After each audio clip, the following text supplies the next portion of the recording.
Dans le cadre de l'objet du mois du musée d'Unterlinden, nous avons choisi de nous intéresser à cet objet qui est rentré très récemment dans nos collections d'art décoratif. C'est un objet qu'on appelle un nécessaire à rasage, qui date de la seconde moitié du XVIIIe siècle, un objet qui est aussi appelé coffret semainier à rasoir. Donc, cet objet est constitué d'un coffret en forme de balustre, muni d'un couvercle, couronné par une poignée juste ici en argent. Donc, ce couvercle est muni d'une serrure à aumônière qui, grâce à une pression sur l'élément central du cartouche qui est juste au-dessus, permet l'ouverture de l'objet et le couvercle laisse découvrir le nécessaire en lui-même, c'est-à-dire un ensemble de 6 rasoirs, un polissoir, une lame à aiguiser et un peigne double également en écaille. Le coffret en lui-même est composé d'une lame de bois sur lequel l'artisan qui a réalisé cette œuvre a collé une fine lamelle d'écaille de tortue. Sur ce fond d'écaille de tortue qui est brun ambré, a été appliqué grâce à de petits clous des éléments, des appliques d'argent. Donc, comme je l'ai dit en introduction, en fait, cet objet est rentré très récemment dans les collections d'art décoratif du musée.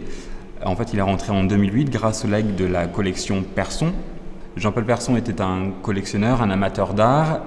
Professionnellement, en fait, il était directeur artistique du magazine Vogue, ce qui a permis de le mettre en contact avec à la fois des collectionneurs et les artistes les plus importants de son époque. Donc, il a réuni sa collection pendant plus de 50 ans et a choisi de la léguer au musée d'Unterlinden en 2008. Avant d'appartenir à la collection Persson, ce nécessaire à rasage avait appartenu à une autre collection prestigieuse, la collection du baron Alexis de Redé. La vente de sa collection, suite à son décès en 2004, a mis sur le marché de l'art un nombre important d'œuvres qui témoignent de la qualité de son jugement. C'est à cette vente en 2004 que Jean-Paul Persson a acquis l'œuvre qui porte encore sous le pied-douche l'étiquette de la vente baron de Redé. De cet objet, on sait finalement assez peu de choses. Un objet très similaire à la fois par sa fonction, par son décor d'écaille, par les appliques d'argent et par la forme générale de balustre est passé sur le marché de l'art en 2004 et heureusement cette pièce portait un poinçon qui permettait d'attribuer cette œuvre à un orfèvre de Barcelone actif dans la seconde moitié du XVIIIe siècle. Notre œuvre porte des poinçons qui ne sont pas identifiables. Donc d'autres œuvres similaires passées en vente publique ou conservées dans les collections publiques, notamment au musée d'art décoratif de Barcelone, permettent de prouver une origine espagnole de ce coffret et une datation dans les années 1770.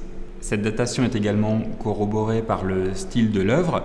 Outre la forme de balustre, les différentes appliques d'argent appartiennent au répertoire ornemental du style rocaille qui s'étend en fait des années 1730 aux années 1770 pour schématiser un petit peu avec des évolutions entre ces deux dates. Ce style se caractérise par une interprétation assez libre des différents éléments de la nature, à la fois des végétaux, mais également des enrochements qu'on trouve notamment dans les cascades, dans les nymphées, dans les fontaines. Les fameuses rocailles qui ont donné leur nom à ce style. Les appliques d'argent de ce coffret sont donc caractéristiques de ce style rocaille, notamment avec les bords de coquilles dentelées sur le cartouche du couvercle. Donc ces coquilles dentelées, c'est les motifs en ailes de chauve-souris ou en rose mauresque qui sont de chaque côté du bouton poussoir et également avec tous les entrelacs qui décorent ces appliques d'argent. Les angles concaves sont également garnis de guirlandes de fleurs au naturel, de chutes de fleurs au naturel qui sont également très caractéristiques de ce style rocaille.